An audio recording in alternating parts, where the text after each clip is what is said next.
Donny van der Beek. Donny van der Van der Beek. Brilliant.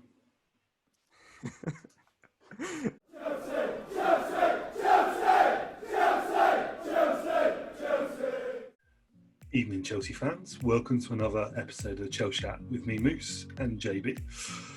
So welcome back to week 5 of ChelsChat Podcast. Remember to like and subscribe.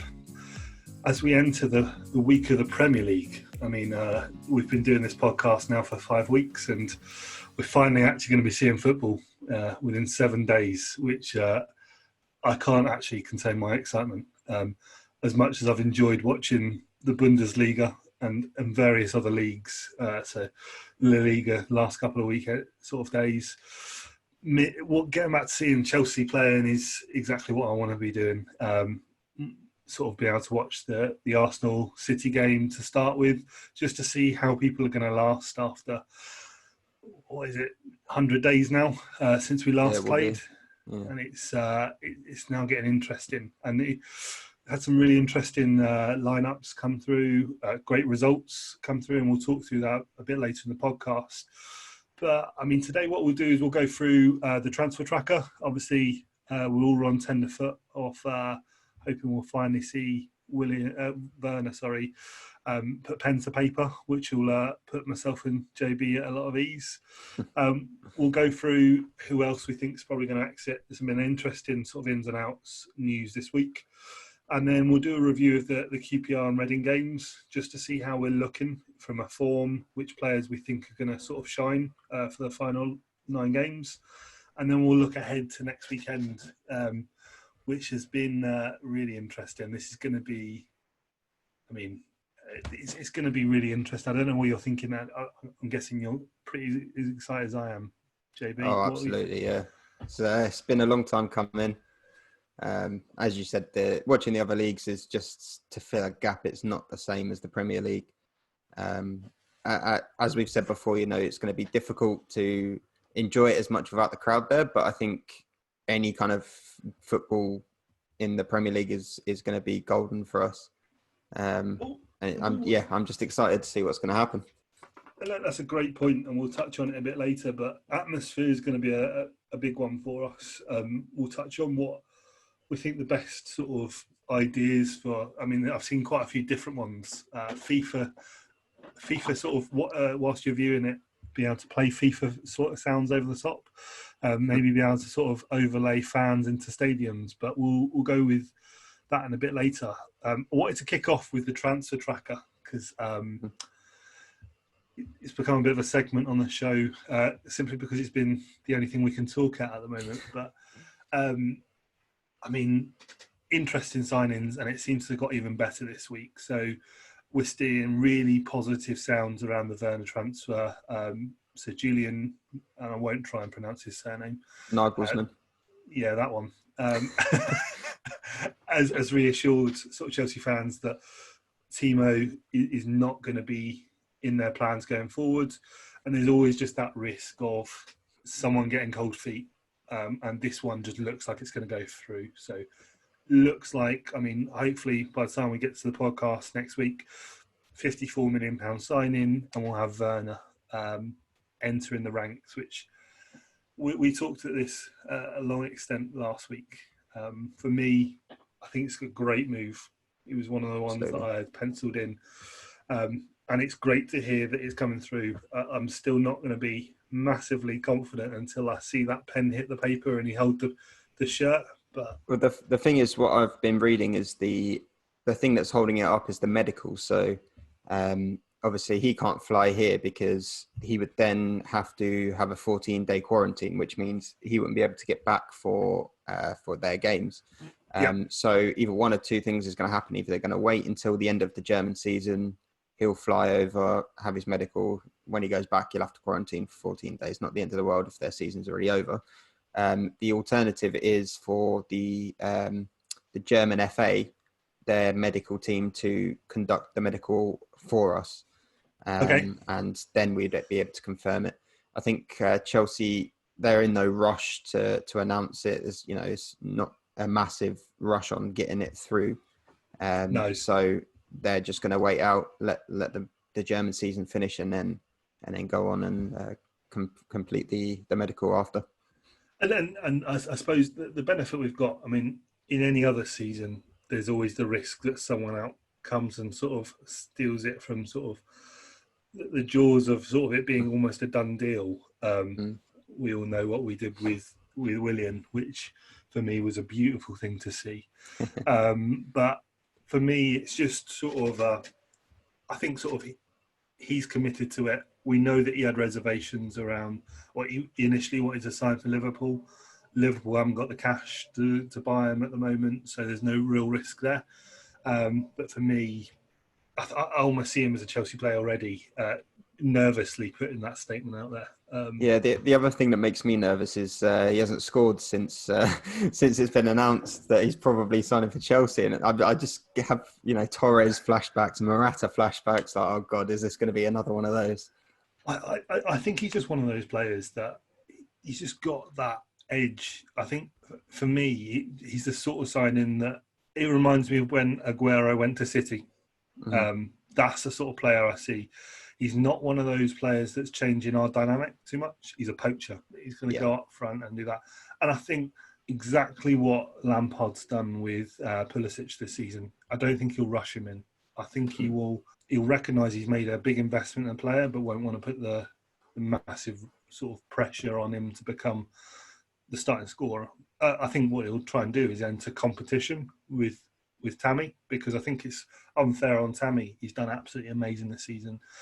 The thing is that what I've seen is that he's planning to actually play them together. So potentially two up front, but more likely Werner be on the wing, because he can play wide left, or he can also play just behind the striker as well. So a lot of what I've been reading is that Lampard's plan is not to play Werner as a sole striker, but he can be used as a sole striker. So you've got backup for Tammy if Tammy's injured or he needs a break or he's not in form.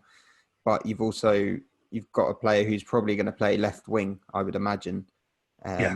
Which I know we've got a lot of wingers, and you've got Hudson-Odoi and Pulisic also fighting for those spots. So and Ziyech, of course, coming in. So it'll be interesting to see how he plays it. But I think the plan is, I think the plan is to play them together. I think that's his final aim. And I think sort of we move on sort of Werner, we've talked in a lot of detail last week around, but the other interesting one that came up this week was another German, Kai Havertz. For me, I was really surprised to see this, and it looks quite sort of forward in the conversations. It's not a sort of a speculative transfer. It looks like there's actually got some credibility around it. And actually, looking at reports today, I know that United have been another person after this player. Reading sort of some of the articles about him, and watching him, he's a really impressive youngster there. Can play out wide, but also in the middle. So gives that versatility. It looks like United have been scared off. It looks like they're going to focus their efforts towards Donny van der Beer. They're going to go after him, but that could be a £75 million signing again. So we're already at, 80, 90 million once we've got the Werner transfer banked. Yeah, with the Ziyech one, and then Havertz 75 million. So it's a lot of money, but three quality players. It's not like we're going out and buying the Danny Drinkwaters and the Bakayokos of yesterday. It's three top quality players for. Havertz is probably the only one where you'd go, is he worth 75 million? But, he's still really, really young and he's very talented. And I think that is the exact kind of player that Lampard's been after. So I think he's more likely the one that would actually replace Tammy, because he's quite often played as like a false nine. So it'd almost be like a Liverpool formation where you'd have Werner on the left, take your pick on the right, probably Ziyech, and then like Havertz playing as the false nine, so a striker, but more like a attacking midfielder taking that space. It's going to be a really interesting. Our midfield and our strike power now has gone from our midfield's always been strong, but given the versatility of some of those players, adds to that sort of mix. Our strike has always been, well, this season especially, been questionable. Yeah, having Batsman and Giroud as alternatives for Sammy have been poor at best. So now having potentially two, I'm going to put it out there, world-class potentials to sort of give him competition, that's exciting. Yeah, absolutely. And on that conversation of Batshuayi, I read a very interesting article around how we're potentially going to really struggle to get rid of him. He's a forgotten man this week. Announced he's not going to have a number, so he hasn't got a squad number, which is pretty much a sign of no credibility in sort of him being a potential to even get into the squad. He's got a very high wage, 110 grand a week, which is not sort of not a small not for amount. A third choice striker. It's just ridiculous. And he's getting to 27 now, so he's not old. But Crystal Palace, who were looking to take him off our hands last season, have almost backed off just by the amount of money he's potentially going to cost. I think Dortmund, when we tried to sell him after his loan, I think we went in a bit too high, if I'm going to be honest. I think there was reports we were quoting 50 million for him. I think we're trying to make a profit on a player that hasn't quite worked out. And there is going to be a lot of dead wood that we're going to struggle to get rid of. But I'm not really seeing where we're going to send him to, in all honesty.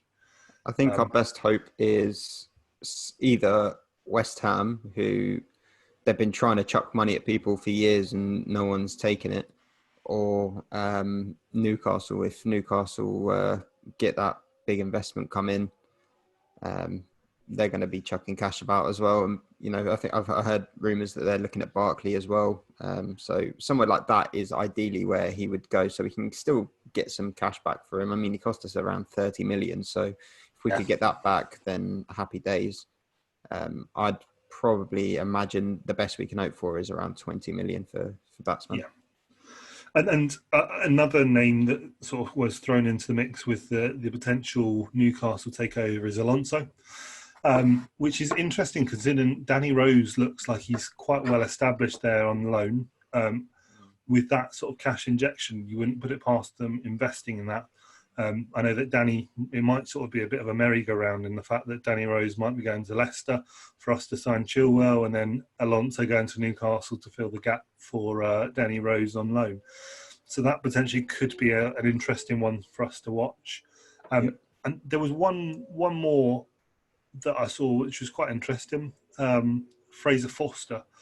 So has been unsuccessful at Southampton, has had a bit of a lease of life at Celtic as a £10 million backup in line with Willie, and to keep Kepa on his toes, because there are reports that Kepa's has got 9 games to sort of save his position. At the moment, we've got really no sort of competition as much as sort of I love Willie. Willie's 38 now. I'm not too sure is the sort of player I want to be keeping Kepa on his toes with. But equally, I'm not massively keen on Fraser Forster as a backup. No, I mean, if we're bringing in a keeper, it's got to be someone that's going to challenge Kepa at the moment. I'm all for giving Kepa time. I think we spent a lot of money on him. He's still very young. I've said before, when you look at when De Gea came to the Premier League, he was probably about the same level as Kepa has been the last few seasons. He completely turned it around and became, a fantastic goalkeeper. Yeah, he still makes mistakes, but who doesn't as a goalkeeper? I think, I personally, I think not just, we shouldn't give him 9 games. I think we should give him 1 more season. Yeah. Let's be honest, we're building a team to try and fight for the title, but I don't think even with the signings we've made, plus, a couple of extras, I don't think we'll be pushing for the title next season. Maybe we can come close-ish, maybe, but I still think 3rd will be our best realistic hope next season. So let's give him another go. Let's give him another year. If it doesn't work out, then go into next season. We've really spent big this year. So go into give it another year. And then if things still haven't worked out with Kepa, then yeah, sure, let's go and spend big on another goalkeeper and offload Kepa. But as I say, he's still very young. So I think we just give him a little bit more time and see where it goes. And as always, sort of with the transfer tracker, anyone feel free to comment on where you guys think we should be signing new players, and sort of what your thoughts are around some of the players that we've talked around in the transfer tracker. On the notion of transfers, on the time that we're recording now, so the day we're recording, on this day 19 years ago, Chelsea signed a midfielder named Frank Lampard, just shy of his 23rd birthday. Put pen to paper on an £11 million deal to join Chelsea from West Ham. That worked out very well for us, not only in an amazing player, but his legacy has sort of now gleaned into being an absolute outstanding manager for us. And on that, we've obviously had some great players like Lampard come through. JB, who is your top signing and your worst signing in the Abramovich era? So obviously the Lampards of old are left out of that, but who would you put as sort of your top and your bottom signings of that? Because we've had some absolute amazing signings and we've had some absolute horrific. Who would you sort of class as those two? It's a very difficult question in both senses, because as you said, we've had some absolute wonderful players and we've had some absolute pony players. So I'm really struggling for the best one between Drogba and Hazard. Mm-hmm. I have to go with Drogba purely on the Champions League. You know, that he gave us the best night of our lives in the footballing world. I'll just add that caveat. I might get in trouble later otherwise. But yeah, no, the best footballing day of our lives. And you can't really give that to anyone else. Hazard would be second because of how outstanding he was for such a long time. But big man Didier, it's got to be him. Who would your best one be? To be honest, I couldn't look further than Drogba, to be honest. I mean, having a player who comes in, and to be honest, everyone wrote him off in his first season, to now be considered probably up there with one of the greats of the Premier League era. I mean, to be honest, as a striker, there's only him and Henry that I would really put in that class of top strikers. You've got a lot of great players, but for me, he had everything. He had the power, he had the pace, he had the goal-scoring capability, and he made our club for a number of years. As you say, Hazard was an honourable mention on mine, but I couldn't really. And Cech as well. Cech, absolutely outstanding. Cech was very early, so it's easy to forget that he was still an Abramovich signing, but it's the same for him in a way that, you know, if it wasn't for him, that Champions League win wouldn't have happened either. And the performances he put in for so long for us, you know, even after he fractured his skull, he still come back and was still one of the best goalkeepers in the world for such a long period of time. So he definitely deserves an honourable mention as well. Yeah, and now on to this one. I had to rack my brain because quite a lot of these people I've tried to shut out of my mind for a number of years. I've got an idea of who my worst signing is, but I'll let you start with this. Oh God! The thing is, I can't think too long ago for bad signings because we've had so many over the last few years. So in my mind, it's just fresh of the more recent horror show of signings. So I'm probably going to have missed someone, but I can't think further than Danny Drinkwater. I mean, £30 million, he's probably played for us, 5 times, and every single performance was awful. I mean, he couldn't get into the Burnley team for the first 6 months of this season, and he can't get into the Villa team now. So why have we spent 30, 40 million, whatever it was, on this guy? Like, why Well, he was barely even a squad player. It's ridiculous. Just chucking money at the guy. He was a player who was made good by Kante in the Leicester. Yeah. And don't get me wrong, he had a good season when they won the league, but he was no way a Chelsea signing. You've got a great shout. Mine is going to be an interesting one. And I read an article this week which sort of brought up those sort of flashbacks for me. Adrian Mutu. For me, great. Do you know what? Started his sort of career at Chelsea with absolutely outstanding, banging the goals in. Yeah. For me, though, the fact that you're a player that literally has to walk away and we write off, and we're now in legal proceedings, and obviously had a lot of issues off the pitch. But for me, just sort of for a player that could have been so much, to sort of throw it all away how he did, and actually sort of cost us 15 million, and at that time that wasn't a small amount of money. Yeah. But sort of the promise of his first couple of games when he was absolutely banging them in, and to do what he did with his career was stupid. And I think that for me just was disappointing. And there's been a lot of players who just have not been very good, but to sort of throw it all away was one of the things that really sort of frustrated me. So on that point, so we've had some highs and lows on players. Looking more recently, in the last week, we've had 2 very good games to start to prep us. People call it a pre-season. I'm not really sure the right terminology because not quite in a pre-season, but mid-season, pre-season. Can't even call it a winter break. But yeah. 2 not sort of insignificant foes. Obviously, Championship clubs, Reading and QPR. 2 great wins. Obviously, one more convincing than the other.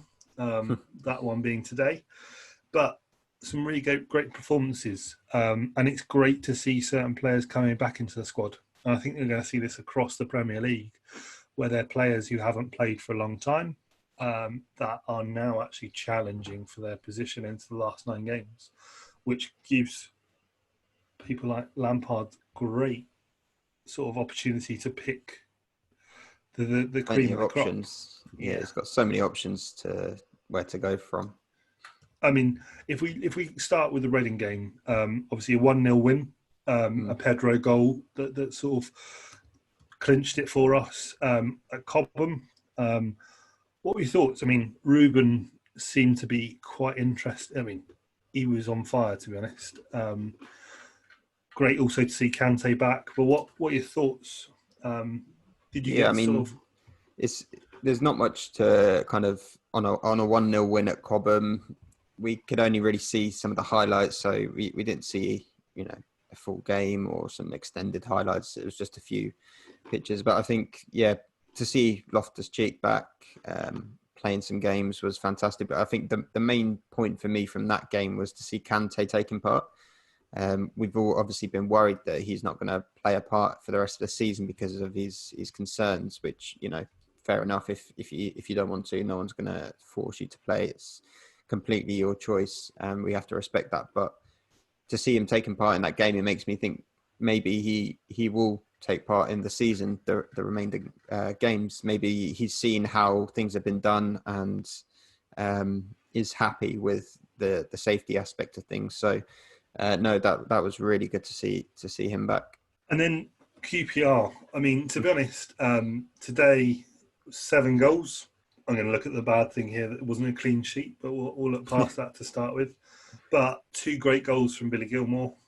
2 goals equally there from, was it Loftus-Cheek that got the other? Yeah, Ruben got 2 as well.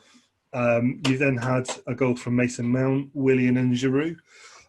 So, to be honest, I think what I'm seeing here is Lampard's going to have a real headache in midfield. Yeah, I think you've got a lot of players who've cemented their position, and we'll talk a little bit as we do the lead up to sort of the Aston Villa game, who we think is going to be in the squad. But midfield is going to be most difficult. You've got pretty much all of our midfield fit now. Kante looks like he'll play. Kovacic. You've got Loftus-Cheek now in the mix. Gilmore seems to be continuing his form. from where he left it off. You obviously got Mason Mount in that mix. Ross Barkley seems to be at least doing that, and that's a real headache because from that group of sort of 6 players, you've got to pick 3 of them, and that's not a difficult chance. I mean, Kante always sort of, if fit, pretty much writes himself into any sort of squad, but no one's sort of down tools in these sort of 100 days. Everyone's fighting for that position, which for me is absolutely amazing. Even Barkley, you see the size of his thighs when he came back. He's been working out. He's not the size of my thighs, even though I've done no working out and mine are just fat. But yeah, his are bigger in a different way, I think. I mean, it's interesting around the wingers, because I think we've talked around next season probably having absolute... We're going to struggle to sort of decide who's going to play there. Interesting this season, I think Hudson-Odoi, with his off-the-field challenges that now seem to have been resolved, I think Lampard's probably going to sort of shield him from the first couple of games, purely just out of courtesy and helping him get his head right. So that gives us 3, sort of Willian, Pulisic and Pedro, 2 of which that probably won't last the season. So it's interesting there, but doesn't look like they're taking the foot off the pedal there from what we've seen from pre-season, which doesn't necessarily say a lot around that, but great to see. Sort of defensively is going to be the more interesting one. I think we've seen the usual suspects in defence and not, obviously from the limited amount we've seen, not a huge amount different. I think we could write the back 4 now and that'll probably be back of a fag pack, as they say. But sort of, it's interesting, I think, but great to see. I mean, from both games, to see 7 goals in the game today. It shows that they've come back in a good space. I mean, you look at Arsenal; they lost to Brentford the other day. It's, just because it's against a championship team, it doesn't mean you're guaranteed to win. And if you're not at the races, then they'll punish you. And that's what happened to Arsenal. But we've clearly, I mean, the Reading game, very first game. So obviously things were a bit slower, but over the course of a few days or a week, I can't remember when the Reading game was, but up to today when we've absolutely destroyed QPR, that gives us a good kind of, not just the ability, but the confidence that comes with, especially like Billy Gilmour scoring 2 goals. You imagine how he's going to feel. He had 2 man of the match performances before the lockdown, and now he's just gone and bagged 2 goals. So yeah, is he going to play? It's hard, isn't it? It's really difficult. It is. And what's interesting is you've got players who equally, I mean, Willian and Pedro potentially are going to be out of contract. Yeah. And a lot of players, especially at that age, were probably down tools, don't want to get injured before potentially moving on. So it's great to see, to be honest, from my perspective. So I'm happy. I'm happy with the pre-season so far. If we look at where that pre-season is leading, so we're into sort of week now.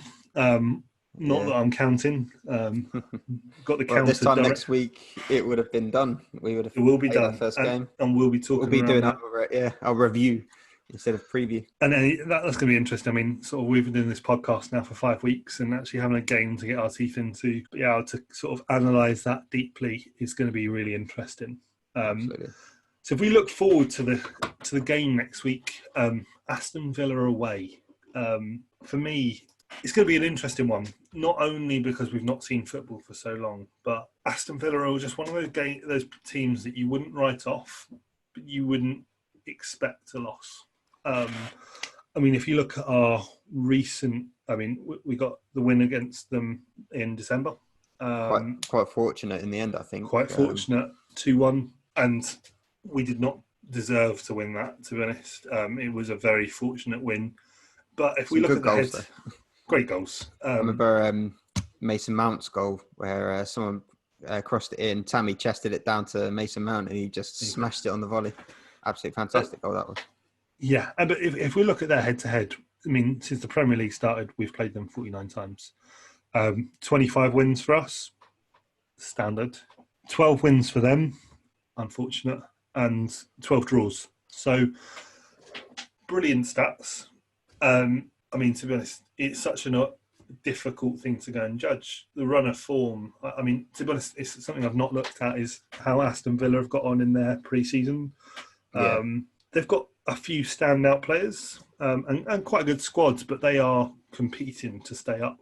And it means ever so much more now. You've got Jack Grealish, who's got quite a few assists for him this season, 6 assists, 7 goals. So he's their main threat, which actually, if I look at the midfield that we're going to position against them, I'm pretty certain that he'll be man-marked, and depending on who we man-mark him with, probably man-marked out of the game. They've not had a huge amount of goals this season. I think they've got their main striker coming back, though.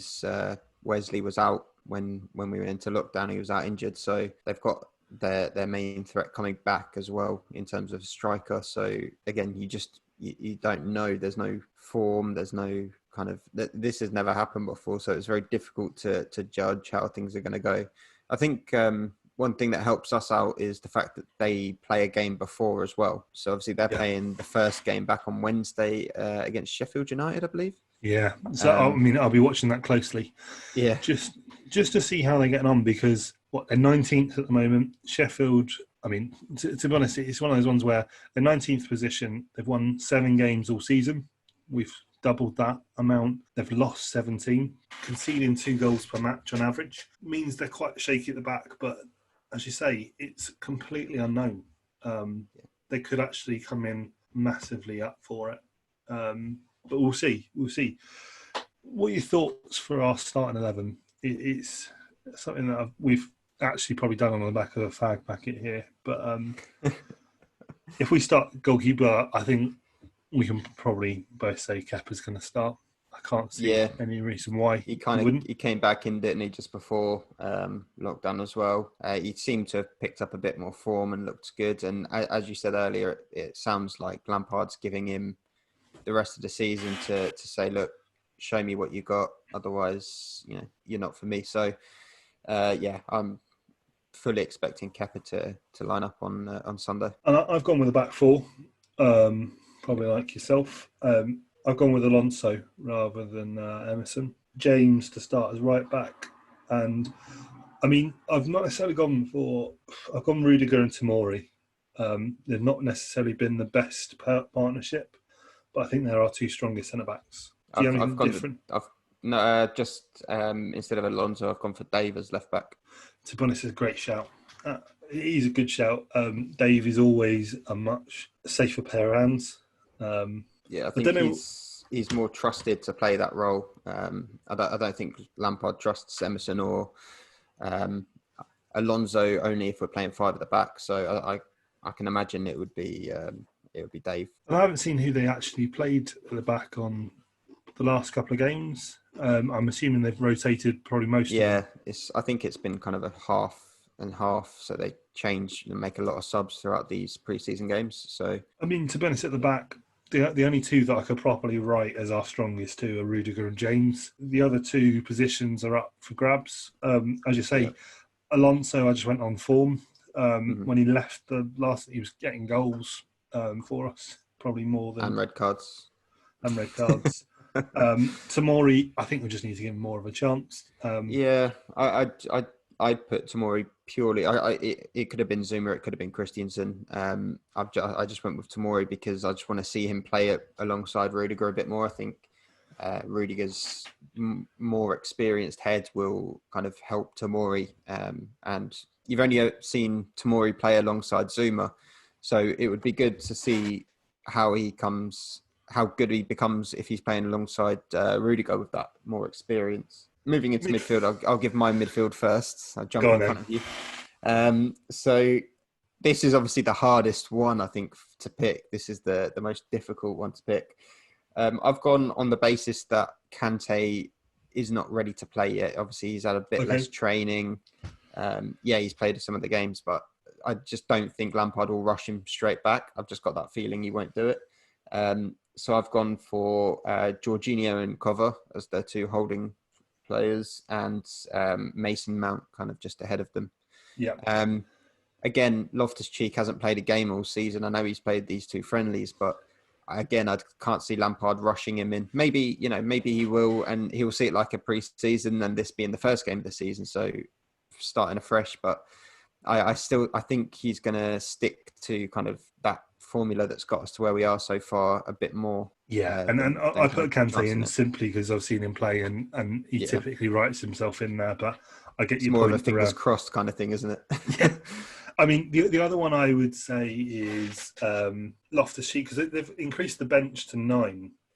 We were, and you're allowed 5 subs. Well, no, you're allowed 5 subs. I don't know if they've actually done 9 yet. That was something Chelsea were pushing for. But I'm not sure they've actually confirmed that one yet. They might have done. I might have just missed that. But I'm gonna fact check myself here. Who did you have Kante instead of, by the way? Jorginho. Okay. So it has been confirmed. There will be 5 subs allowed. I mean, I'm going from the very credible source of fantasyfootballscout.co.uk. Of course. But it does look, though, we'll have 9 on the bench, which is always great, considering the amount of people who've got on the bench. You've got Billy Gilmore, Loftus-Cheek, and potentially at half-time we could bring on both those, and that would be amazing. But to be honest, exactly the same as yourself. I put in Kante. I get your point there. I think I probably agree with you. I think I'll put Jorginho to start. It'll just depend on how we get out the doors. I mean, Jorginho is great if we're controlling the tempo. But I think it's a solid 3 there. I think it's really hard to leave out Gilmore. I think that's going to be, after the games he had before, he would, if we hadn't had this break, I think he would have played probably the rest of the season and been holding other people out of the team. But I wouldn't put it past him to put him in, though. He might. It's as I said, it's tough for that midfielder. It's such a difficult place to get into in the Chelsea team. I think that personally, if I look at it, Jorginho's head might be swayed because there are reports he's going to Juve. I don't know how much those are true, and to be honest, he's the only place I could see him going. I think it would be good for him to probably leave, considering the amount of competition. If that has swayed his head, because I've not seen how well he's played over the last couple of games. Maybe Billy Gilmore gets the nod ahead of Loftus-Cheek, simply on form. And I think that'll be a hard-fought position next season. Mm-hmm. Wingers, I've gone for Pulisic and Willian. So have I think sort of Pulisic coming into his own a little bit is still getting used to the tempo of the league, but I think Pedro hasn't got the legs to play or has started 11 at the moment, and Willian writes himself in there at the moment. I don't know about you. I've just put Tammy up front. Of course, it's not going to be. Sure, you never know. He might be the man he goes with, but it depends on the style of play he's aiming for. But I think obviously he started a few games before lockdown kicked in, but Tammy was just exhausted. So with the break he's had, it could be a case. It should be the case that he's fully fit and ready to go. And I'd imagine it would be Tammy leading the line for us. Yeah.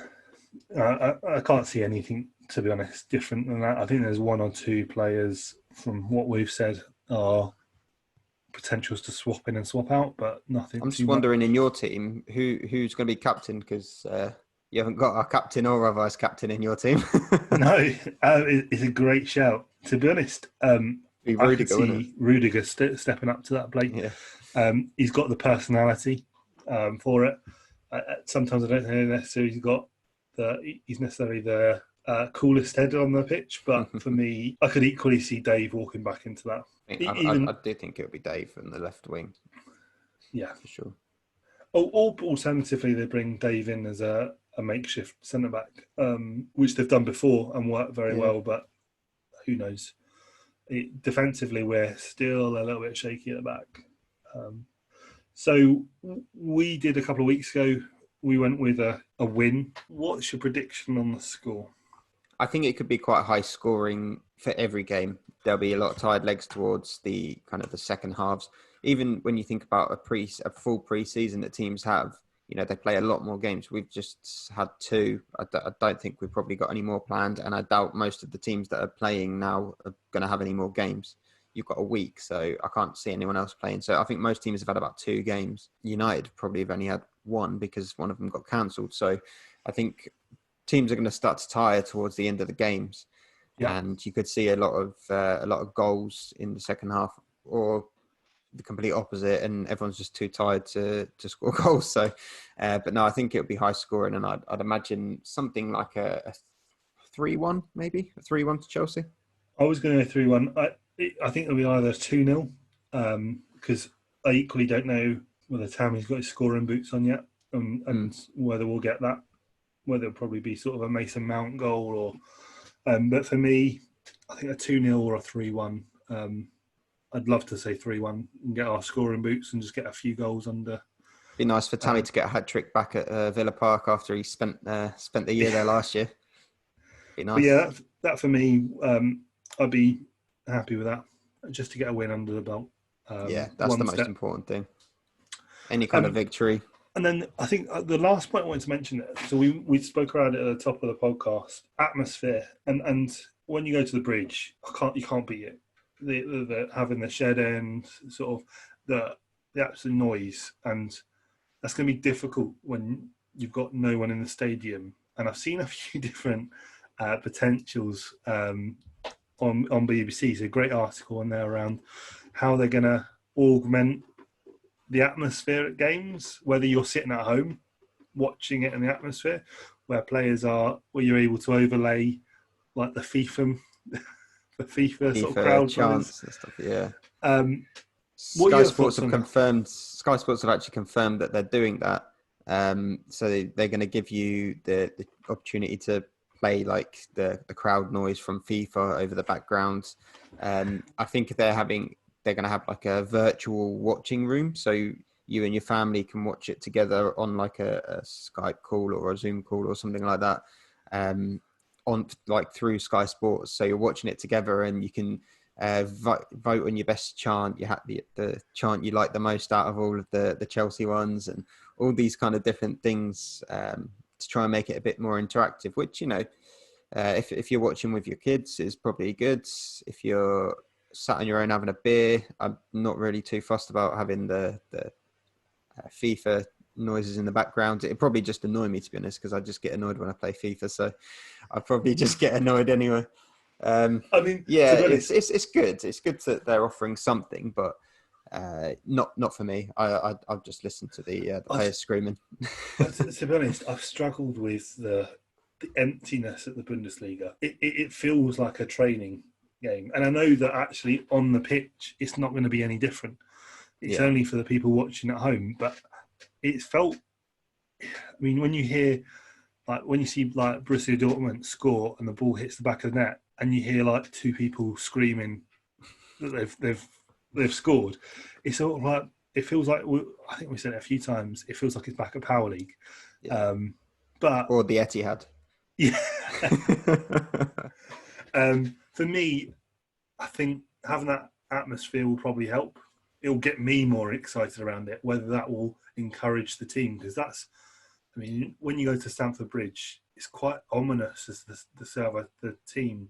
You've got sort of the whole stadium reverberating with that, and that must really push you on as a player. And everyone's so close, like that. We're so close to the pitch there. That it can be quite intimidating for the opposition, I think. So it'd be like going to the Olympic Stadium where you're about a mile away from the pitch. Yeah. But for me, it's going to be interesting. And equally, the other thing that's going to be in the mix is Norwich have confirmed another 2 players have been gone down with coronavirus. Whether we actually play a full squad, because Chelsea or the opposition may have players that have to go into 2 weeks of lockdown, which can be catastrophic for certain clubs. I mean, I think we've got the depth in squad that shouldn't hurt us too much in any position. Thing is, as well, Norwich played Tottenham recently as well. So, but basically they've said that because you have to be within 2 meters for 15 minutes or more for it to have an effect. So the Tottenham players are not being isolated for 14 days or anything. So it'd be interesting. It's an unknown at the moment, but to be honest, I think everyone can probably tell from this podcast we're both excited around this. I can't wait for next week when we get to talk you through how that game went. Probably talk Fingers through crossed we'll be happy rather than sad next week. But want to thank everyone for joining in. Great to hear around some of the transfer talk, some of what's to come. and it'll be great to sort of talk through the game next week. Looking forward to it. So obviously what we'll do is we'll take you guys through the game. We'll go through any updates around the transfer tracker and any other news that we hear. If you guys can send any sort of more information you guys want to hear around, want us to talk through, have to. And if you can remember to like and subscribe, that'd be great.